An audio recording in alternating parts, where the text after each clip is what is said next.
반갑습니다.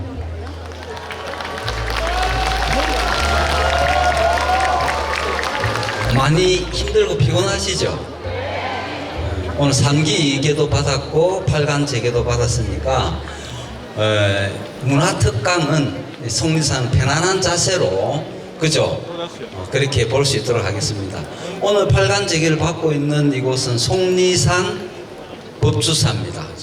속리산 법주사는 잘 아시겠지만 대한불교 조계종 제5교구 본사이고 2018년에 산사 한국의 산지 성원이라는 이름으로 유네스코 세계문화유산에 등재된 사찰이 7개가 있습니다. 그죠?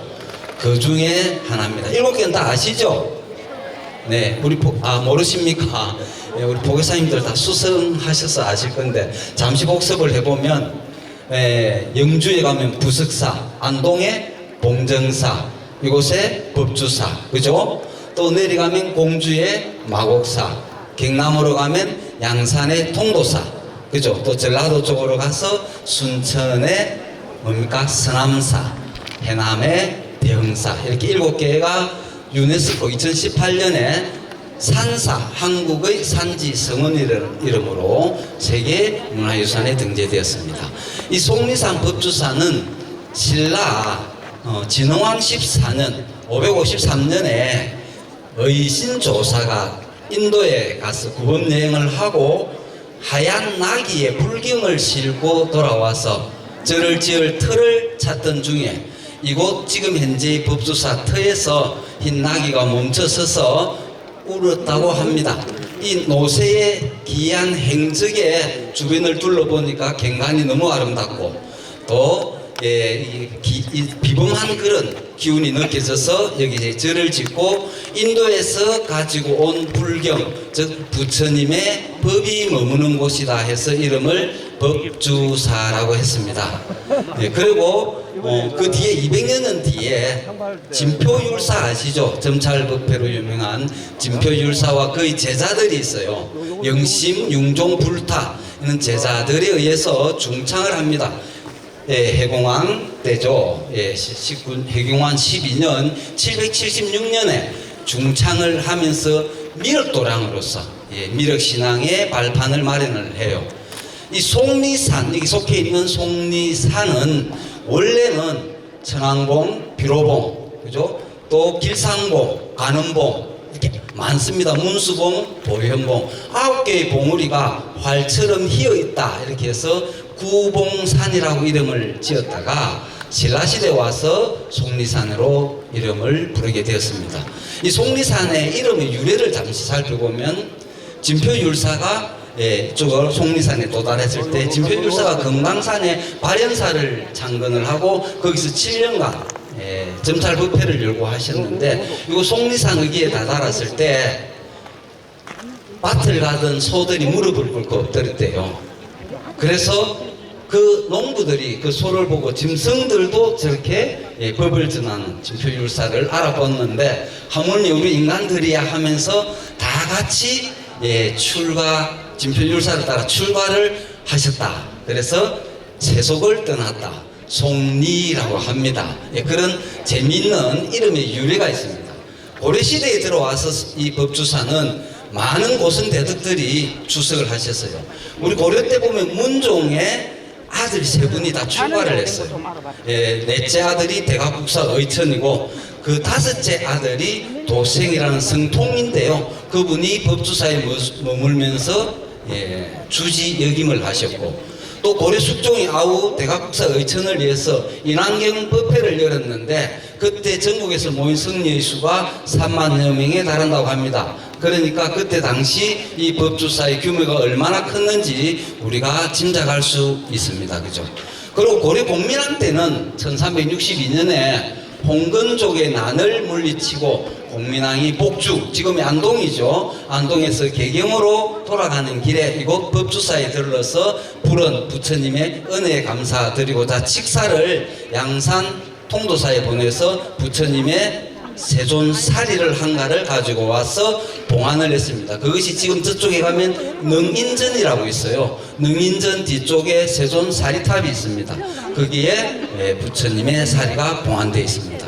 조선시대에 와서는 조선시대 우리가 세조의 스승이 신미대사입니다. 신미대사가 이 법주사의 산내 암자에 복천함에 머물고 있을 때 신미대사를 도와서 저를 크게 중창을 해서 그 당시에 조선 중기까지 건물이 60동, 산내 암자가 70여 개에 달하는 대찰이었습니다.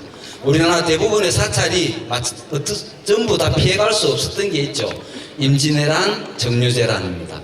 법주사도 정유재란, 임진왜란을 겪으면서 목조 건축물은 거의 다 소실을 하고 석조물만 남아 있었어요. 그것이 1605년에 삼행대사로부터 팔상전을 중건하기 시작해서 1624년 인조 2년입니다. 1624년에 지금의 목조 건축물, 대웅보전, 원통보전, 그 다음에 천왕문, 이런 능인전 이런 부분들이 다 인조 때 다시 중창을 한 건물이라고 보시면 되겠습니다. 법주사에는 문화재가 어마어마하게 많아요. 문화유산. 국보가 3점이 있고 보물이 14점이 있습니다. 충청북도 유형문화재가 20여 점 있고 천년기념물 있죠. 문화재 재료 있죠. 없는 것이 없어요. 오늘은 시간 관계상 다를 다 우리가 살펴볼 수는 없으니까 다른 사찰과 좀 특이한, 다른 사찰에서는 찾아볼 수 없는 문화유산을 좀 같이 한번 살펴보도록 하겠습니다. 한번 넘겨주실래요? 예. 저게 뭡니까? 우리가 맨 처음으로 돌려와야 되는데, 금강문으로.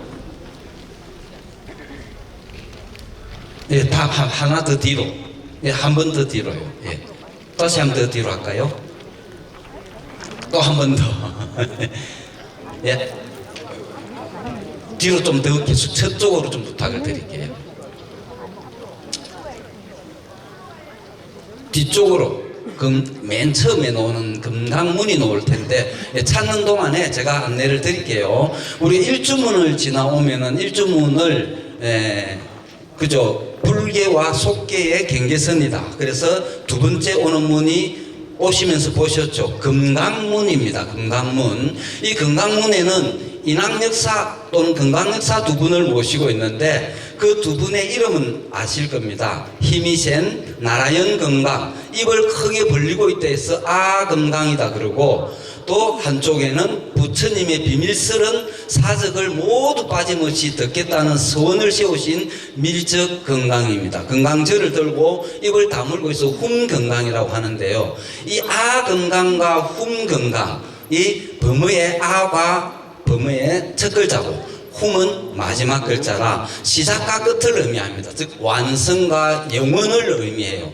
우리가 그 진언을 할 때 옴만이 반명할 때 옴 하죠. 이 옴이라는 뜻이 AUM이에요. 앞에 옴자에 3이 A가 되고 위에 부분이 U고 밑에가 M인데 이것이 생성과 유지와 소멸이다. 우리 실상, 존재의 실상은 생하면 반드시 멸한다고 하는 생멸의 법칙이 이 금강역사에서도 볼 수가 있습니다. 금강역사에는 그뿐만 아니라 청사자를 타고 있는 문수사리 동자와 또 보현동자, 흰 코끼리를 타고 있는 보현동자가 있는데 나중에 오시면서 보신 분들은 있을 거예요. 이 사자의 머리의 방향이 법당을 향하고 있습니다. 그리고 코끼리는 문 밖을 향하고 있어요. 그래서 들어올 때 부처님의 법당, 대웅보전, 부처님의 법을 배워서 지혜를 얻어서, 깨달음을 얻어서 밖에 나가서는 중생구제를 위한 자비행을 하여라 라는 뜻이 있습니다. 그래서 지혜와 자비행이 부족한 그것을 우리가 양족이다 이야기를 해요. 두 번째 문은 천왕문인데 지금 화면이 천왕문이죠. 이 천왕문은 여러분도 잘 아시겠지만 우리가 일주문을 들어오면서 내가 깨달음을 구하고 부처가 되겠다 이런 한마음 일심으로 들어왔는데 그 수행하는 과정에서 안팎으로 일어나는 여러 유혹들이 있을 겁니다. 또 나도 서로 지치고 힘들고 처음 마음먹었던 일들이 잘 되지 않고 다른 마음들이 생기고자 할 때 이 천왕문들이 그러한 마음을 잡아주는 역할을 합니다. 끝까지 깨달음의 길로 갈 수 있도록 잡아주는 역할이죠. 우리가 법화경에 화성유품도 그런 이야기가 나오죠. 명철한 안내자와 보물을 찾기 위해서 많은 여행자들이 떠나는데 지치고 힘들고 두렵고 해서 포기하고 되돌아가려고 할 때 변화된 성을 지어서 휴식을 취한 후 끝까지 보물이 있는 곳으로 갈 수 있도록 안내하는 그러한 역할과 비슷합니다. 천왕문이. 이 법주사의 천왕문은 1624년에 중창을 하고 그 뒤에 1872년과 1972년에 여러 차례 중창을 거쳤는데 특히 소조 사천왕상이에요. 다음 한번 넘겨주실래요? 예, 높이가 5.7m에 둘레만 1.8m입니다. 흙으로 만든 점토로 만든 소조 사천왕상인데 2023년에 10월 26일이죠. 8개의 사천왕상이 보물로 선격이 될 때 같이 보물로 선격이 돼서 지금 이 사천왕상이 보물이고 국내 최대의 글작품입니다. 높이가 5.7m라고 했어요. 다음 또 한번 보겠습니다. 사천왕이죠. 그 다음, 당간지주는 여러분들이 잘 알 거예요. 왜 이 당간지주가 다른 사찰에도 있는데 제가 오늘 여기 특별히 내놓았냐 하면은 이 철당간이에요. 오시면서 보셨죠? 이 철당간이 처음에는 고려 7대 왕인 목종 때 1006년에 높이 16m로 철당간이 제일 처음에 조성이 되었어요. 그런데 조선시대 고종에 들어오면서 1866년에 흥성대원군이 경복궁을 축조하기 위해서 당백전이라는 화폐를 만들 때 전국의 사찰에 있는 청동과 철을 전부 회수해 갑니다. 그때 그 철당간이 사라지고 없었어요. 소멸이 되고 지금 있는 이 철당간은 1910년 순종 때, 조선 순종 때 세로이 22m로 조성이 된 겁니다. 철당간의 의미는 잘 아실 거니까 이게 역사에 아픔이 있는 부분이라 한 번 더 이렇게 소개를 드린 겁니다. 다음 한번 볼게요. 네, 저게 뭘까요? 석연지입니다. 국보예요. 국보. 제가 이제 호수가 없어졌지만 문화재에 편리상 국보 64호로 지정되었던 것입니다. 석연지는 글자 그대로 돌로 만든 연못이다 이렇게 해요. 원래 이게 어디에 있던 자리냐? 지금 저것이 아니라 지금 미륵대불에서 북쪽으로 10m. 지금 미륵대불은 원래 진표율사가 여기 용화보전을 지었어요. 정면 7칸, 측면 5칸에 2층에 용화보전터가 나중에 내일 아침에 보면 있습니다. 미륵대불에서 한 10m 북쪽으로. 거기에 2층의 용화보전 안에 높이가 한 4m 80 정도 되는 청동 장육 종상을 설치할 때 그때 앞에 장음했던 겁니다. 석연지가. 지금은 장수가 옮겨져 있는 거죠. 글자 그대로 연못인데요. 팔각의 지대석에 3단의 개임을 하고 지금 보면은 큰 연못 표면에 연꽃이 조성되어 있어요. 상년부에 보면은 난간이 조성되어 있습니다. 동자주를 만들고 둥글게 난간을 치르고 한 칸 더 위에 또 돌기둥을 세서 난간을 만들었어요. 위쪽에 돌기둥이 불국사 다보탑에 있는 돌기둥과 거의 조합 방식이 유사해서 예스러움을 볼 수가 있습니다. 구품 극락 정토에 환희원만하고 영은 무궁하고, 그죠? 상품 상생의 무량수, 그죠? 끝없는 무량수, 강도 중생하는 무량수의 감로천이다 이렇게 보시면 되겠습니다. 신라 시대에 720년에 성덕왕 때입니다. 720년 조성된 것으로 알려져 있습니다. 여기 남아있는 대부분의 석조물은 사천왕 석등이든 쌍사자 석등이든 다 720년대 그경에 조성된 것으로 보시면 되겠습니다. 다음 한번 볼게요. 저는 철소시입니다. 그죠? 보셨죠? 원래 공양간 앞에 있던 것인데 높이가 거의 한 1.2m가 돼요. 이 원의 직경이 2.87m라고 합니다. 철의 두께가 10.8cm가 되는데 이것이 조성연대는 알 수가 없어요. 기록이 남아있지 않았어. 그러나 아마 우리 석조물이 조성되었던 그 시대에 720년경으로 보고 있습니다.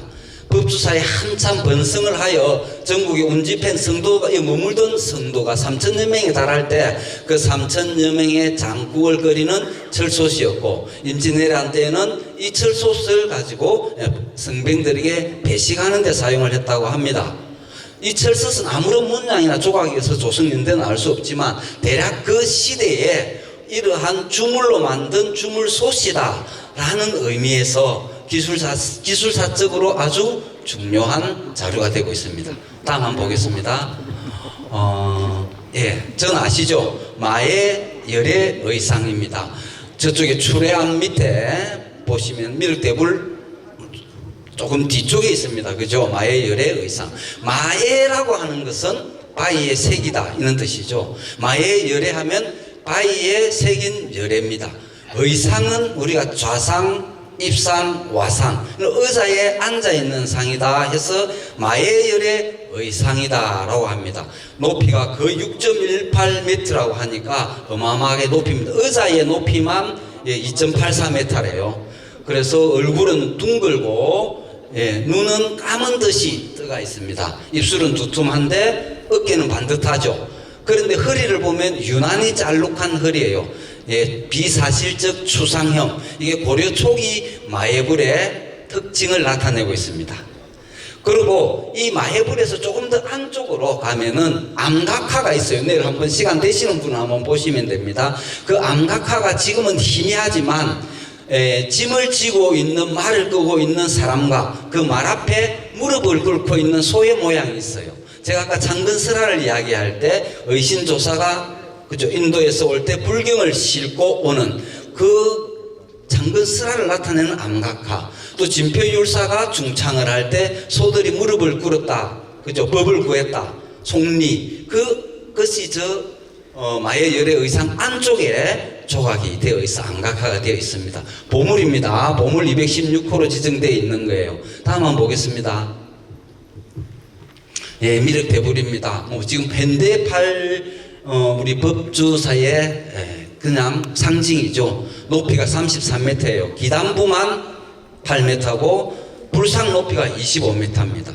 원래 아까 제가 말씀드린 대로 그 용화보전, 여기는 미륵도랑이었죠. 진표율사가 용화보전 2층의 용화보전 안에 장육청동으로 만든 장육존상이 있었는데 정유재란 임진왜란 때 불타서 다시 1624년 그 인조 때 백암각성 스님이 중창을 하고 있었습니다. 그때는 미륵 잔육 삼존상으로 세 분의 삼존상을 모셨는데, 이것도 또한 1872년 고려고종 때 경복궁 축조를 위해서 흥선대원군이 전국 사찰에 있는 정동을 해소할 때 철단강과 마찬가지로 장육종상도 소멸되고 없어집니다. 그래서 그 뒤에 1939년에 주지로 계시던 장석상 스님의 발언으로 그때 당시 최고의 조각가 김복진이라는 분을 통해서 시멘트로 만든, 화면을 한번 넘겨볼까요? 시멘트로 만든 장육존상을 조성을 합니다. 그런데 이것이 1950년대에 와서 6.25 동란이 일어나면서 잠시 멈췄다가 1964년에 대통령 권한대행이었던 박정희죠. 그때 당시는 권한대행이었습니다. 시주와 많은 불자들의 시주로 인해서 이렇게 시멘트로 만든 미륵대불을 조성을 합니다. 그때 당시 보관도 있었어요. 그런데 세월이 흐르면서 이 보관에 하늘을 나는 중생, 조류들이 너무 편안한지 이 보관 위에 앉아서 볼일을 다 보고 이렇게 하다 보니까 굉장히 좀 관리상의 어려움이 있어서 보관을 없앱니다. 그런데도 불구하고 세월이 흐르니까 시멘트로 만들다 보니까 금이 가고 크랙이 생겨서 안전상의 이유로 1986년에 철거를 하고 1984년부터 1990년 사이에 지금의 청동미륵대불 33m, 그죠? 불심만 25m에 달하는 청동미륵대불을 조성을 해요. 그래서 12년 뒤에 2002년에 개건불사를 합니다. 1990년에 점안식을 하고 개건불사를 했는데 이 개건불사가 조금 좀 좋지 않게 됐어요. 검으로 불상을 입혔는데도 불구하고 청동색에 녹이 배어놓고 풍화작용으로 인해서 그 빛이 사라지는 거예요. 미륵대불에 광명의 빛이 사라지면 안 되니까 다시 2011년부터 재차 개검을 하죠. 그것이 지금 2015년에 오늘날 미륵대불이 탄생을 하게 된 격입니다. 이 미륵대불의 아래, 기단부 아래에 가면은 미륵보살이 상주하고 계시는 도솔천의 행상을 나타낸 용화보전이 있습니다. 지하 밑으로 좀 내려가면 거기에는 미륵 십선도를 13폭의 미륵 십선도가 전시되어 있으니까 한번 참고로 보시면 되겠습니다. 다음 또 넘어갑니다. 저 옆에 저기가 조금 전에 저기가 용화보전에 원래 있던 용화보전의 자리예요. 저 용화보전과 팔상전, 지금의 팔상전이 일직선이었습니다. 아까 말씀드린 석연지와 여기에 있는 사천왕석등과 희견보살이 용화보전 앞에 팔상전과 일직선으로 원래 놓여 있었어요. 그 나중에 다시 또 설명을 한번 드리겠습니다. 다음 한번 볼게요. 그 다음에 이제 법주사 하면 가장 유명한 팔상전이죠. 이 팔상전도 정류재란 때 소실이 됩니다. 높이가 22.7m예요. 561개의 기둥으로 조성이 되었습니다. 정방향이죠. 8m의 평면의 정방향인데 5층의 답신석인데 1층부터 4층까지는 양식이 주심포입니다. 기둥 하나에만 포작이 있는 주심포고 5층은 다포개예요. 그리고 1층, 2층은 칸이 각각 5칸이고 3층, 4층은 3칸이고 마지막 위에는 한 칸으로 되어 있습니다. 이 팔상전이라면 우리가 잘 아시겠지만 부처님의 일대기, 부처님의 일생에서 8가지 중요한 사건들을 그림으로 그린 팔상도를 안에 오늘 가셔서 보셨겠지만 보완해놨죠. 한면에 목탑의 중심 기둥을 심주라고 합니다. 사천주죠. 심주에 두 폭씩의 일대기가 봉안이 되어 있습니다.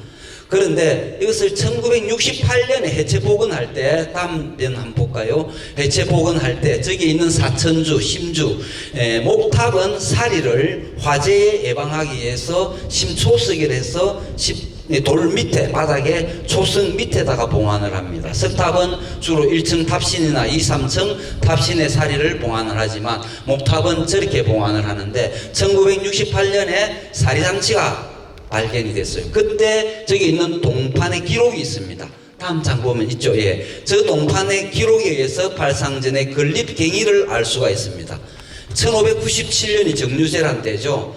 그때 외병에 의해서 불타고 소실된 것을 1605년 삼행대사 유정에 의해서 중창이 시작되었다라는 정확한 기록이 나와 있어요. 그와 함께 언제 사리함이라든지 이런 부분들도 함께 발견이 된 것입니다. 그래서 이 팔상전의 팔은 8팔자라고 하죠. 근데 그 팔을 또 다른 말로 깨트릴 팔자라고도 합니다. 그죠? 중요한 거는 8가지 폭을 나타내지만 그 팔자를 팔상전에 깨트릴 팔자는 상을 깨트린다. 부처님의 일대기를 공부해서 우리가 가지고 있는 아상, 인상, 중생상, 수사상, 그 사상, 집착을 버리고 깨달음에 나아간다라는 의미의 깨트릴 팔자로 해석을 할 수도 있습니다. 다음 한번 볼게요. 저게 석등이죠. 상사자 석등. 법주사의 유명한 국보 5조. 우리 3가지 지금 국보가 다 나왔습니다. 그죠? 팔상전이 국보 55호로 되어 있고, 아까 석연지가 64호고, 상사자석등이 국보 5호입니다. 석등 하면은 등 자체가 지혜입니다. 그죠? 우리가 육법 공양을 할 때 반야등 하잖아요. 그죠? 무명을 밝히는 거예요. 어둠을 밝히니까 등 자체가 지혜를 뜻하는데, 또 그 밑에 지혜의 의미를 하는 짐승, 동물인, 그죠? 동물의 왕이죠. 사자 2마리가 이 밑에 앞연석을 바치고 있습니다. 뒷다리는 복연석을 바치고 있고, 앞다리는 암수 2마리가 서로 가슴을 맞대고 화사석을 바치고 있는 악연석을 바치고 있어요. 자세히 보면은 수사자의 갈기라든지 한 암사자는 입을 크게 벌리고 있고 수사자는 입을 다물고 있습니다. 그러한 의미까지도 아주 자세하게 조각되어 있는 우수한 작품, 신라 시대 전형적인 석등의 양식이지만 우리나라 국내 최고의 글작품이다 해서 국보 5호로 지정되어 있습니다. 말씀드렸듯이 거의가 다 720년경에 조성된 것으로 보시면 되겠습니다. 그 옆에 바로 지금 이제 우리 앉아있는 앞에, 대웅전 앞에 있는 사천왕 석등이죠. 간주석이 팔각입니다. 팔각 위에 화사석도 팔각이지만 4개의 화사창, 빛이 세워놓은 화사창을 내고 나머지 4면에다가 사천왕, 불법을 수호하는 사천왕을 조성했다. 조각이 되어 있어서 이름을 사천왕 석등이다 이렇게 이야기를 합니다. 높이가 거의 3.9m예요. 이것은 보물로 지정되어 있습니다. 보물 15로 지정이 되어 있는 같은 석등인데, 아까 말씀드렸듯이 이 사천왕 석등은 원래 용화보전 앞에 불을 밝히는 미륵도랑일 때 그렇게 보고 있습니다.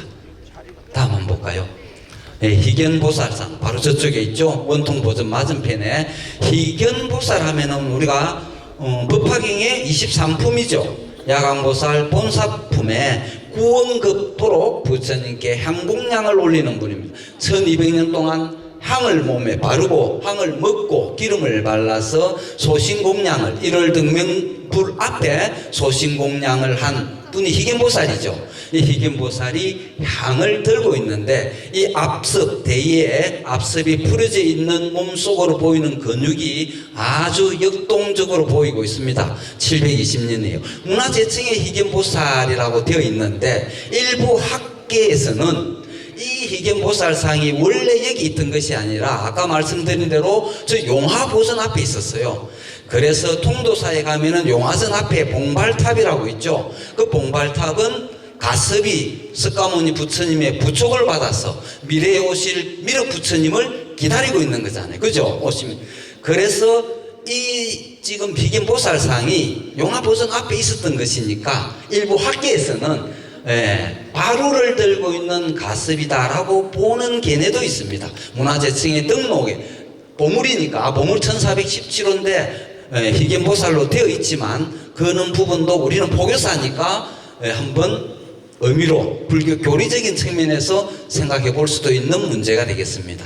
다음 한번 볼게요. 여기죠. 대웅보전입니다. 본존불을 모시고 있는 대웅보전 정면이 7칸이에요. 그죠? 다폭의 팔짝 지붕입니다. 2층으로 되어 있는 대웅보전은 원래 주존불이 석가모니 부처님이죠. 법화경의 큰 영웅이다. 석가모니 부처님을 그레이트 히어로다, 큰 영웅이다 해서 대웅이다라고 이렇게 했는데 지금 잘 아시겠지만 본존불이 비로자나 부처님이에요. 그죠? 소조입니다. 흙으로 빚은 비로자나 소조 비로자나 부처님의 삼존상이에요. 청정법신 비로자나불, 직원인을 하고 있는 자책의 원만보신 노사나불, 천백억하신 석가모니불이 대웅보전인데 비로자나 부처님을 봉안했다. 이 대웅전도 1624년에 조성된 거예요. 물론 그 뒤에 여러 차례 중수는 했지만 원래 불타고 나서 1624년 인조 2년에 되었고 건물 자체가 보물 915호로 지정되어 있는 겁니다. 이 안에 모셔져 있는 소조 비로자나 삼존불은 대웅전보다 2년 뒤인 1626년에 인조 4년에 조성된 건데 높이가 5m에 이르는 장육이에요. 그죠? 장육하면 우리가 16척이니까 5m, 4.8m 되면 장육 이렇게 하잖아요. 그런데 왜 비로자나 부처님이냐? 고려시대 때 이 원래 이 법주사가 우리가 말하는 미륵, 용화정토였지만 고려시대에 오면서 하음사상, 이 팔상전을 축으로 해서 이쪽 북쪽으로 일직선의 대웅보전의 비로자나 부처님을 모시고 있고 저쪽 미륵전 용화전으로 해서 용화, 미륵사상과 하음사상이 고려시대 때는 병존을 했다 이렇게 볼 수가 있습니다. 그래서 비로자나 부처님이 우리나라 국내에 있는 실내에 모셔져 있는 봉안되어 있는 불상 중에 가장 크다고 보면 됩니다. 아까 말씀드린 대로 보물 지정되어 있어요. 그 다음에 여기는 이제 우리가 볼 수는 없는 거예요. 불교와 관계가 없는 신법 천문도입니다. 병풍에 8가지 병풍에 보물 848호로 지정되어 있는데 우리 여기 바로 저쪽에 여러분들의 펜에서 오른쪽에 바로 저 백인 오른쪽이 선의궁 원당이에요. 선의궁 원당은 누구의 위패를 모신 곳이냐 하면 영조의 후궁이자 사도세자의 모친 생모의 위패를 모신 곳이에요. 이 지금 천문도 병풍은 뭐냐면 1723년 경종대죠. 그때 세계적인 천문학자 쾌걸러라는 사람이 중국 북경에 있는데 그분이 이 하늘의 별자리 300자와 3083성의 큰 별자리를 작성한 그런 명품 천문도가 있는데 그때 당시 우리나라의 관상감이었던 김태서와 안국빈이라는 분이 직접 배우고 와서 새긴 것을 8개의 병풍, 8폭의 병풍에다가 그린 거예요. 이것이 왜 여기에 있느냐? 아마 영조가 후궁인 영빈이시죠. 선의궁 원당에 모셔있는 영빈이시에게 하사한 것으로 추정하고 있습니다. 이것도 보물로 지정되어 있어요. 네. 다음 한번 볼까요? 네, 그 다음에 이제 뭐 마지막에 다 왔습니다. 자정국존비라고 합니다. 우리가 비석은 주로 이제 비신가, 그죠? 기부, 그죠? 비신, 이수, 이렇게 3단계로 나눠서 각각 조성을 해서 비문에 그 해당하는 스님이나 이런 분들의 행장을 기록하는 것인데 여기 자정국존비는 자연석, 저기 수정봉 밑에 큰 바위예요. 바로 미륵 대불 뒤쪽입니다. 거기에 그 자연석 안반에 파서 그 행장을 그린 거예요. 그 색이 놓은 겁니다. 누구냐면 자정국존이라는, 우리가 왕사나 국사는 들어봤지만 국존이라는 말은 잘 못 들어보셨죠. 고려말, 이게 원나라의 간섭기에 덕이 높은 스님에게 주는 최고의 법계가 국존이었다고 합니다. 이 자정국존은 1270년대에 이 법주사에 머무르면서 법주사에 주석을 하시면서 법주사 발전에 큰 공헌을 하신 스님인데 70년 뒤인 충의왕 때 1342년에 그 공적을 적은 행적을 해놓은 자정국존비가 자연석 안반에 새겨져 있어서 좀 특이해서 올려봤습니다. 저는 이제 선의궁 원당 아까 말씀드린 대로 이렇듯 뭐 시간 관계상 간단하게 시간이 많이 좀 지났는데 어쨌든 이곳 법주사는 불국토입니다. 모든 사찰에 있는 것, 그죠? 미륵 부처님, 석가모니 부처님, 비로자나 부처님. 여기에서 우리가 오늘 팔재기를 받는다는 것도 좋고 큰 인연이라 생각을 합니다. 비록 피곤하고 힘들고 지치더라도 이러한 불국토에서 청정한 계를 받는 자체만으로도 우리가 극락도 있죠. 극락도의 극락구품에 의하면 하루낮 하룻밤 동안에만이라도 계를 지키는 이러한 행을 수행을 한 자는 구품 중생 중에 최소한 중품 중생으로 태어나서, 이제 우리 불교문화 해설사 하시는 분들은 공부를 했으니까 알 겁니다. 그죠? 중품 중생으로 태어나서 일주일 후에 연꽃이 피고 최소한 뭡니까? 성인의 흐름의 입류 수다원가를 이룬다라고 되어 있습니다. 그래서 오늘 여러분들은 어쨌든 최소한 중품 중생의 위치는 확보를 해서 다음 생에 또 이번 생에 수다원가를 이루리라 생각을 합니다. 내일 돌아가시는 시간까지 안전하고 행복한 시간들 되시길 바라겠습니다. 감사합니다.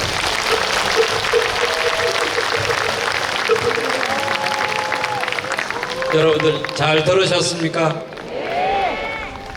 우리 포교사단에서 리플레이 교육으로 하고 있는 불교 문화 해설사가 이런 거 하는 겁니다. 잘 아시겠습니까? 많은 지원 바랍니다.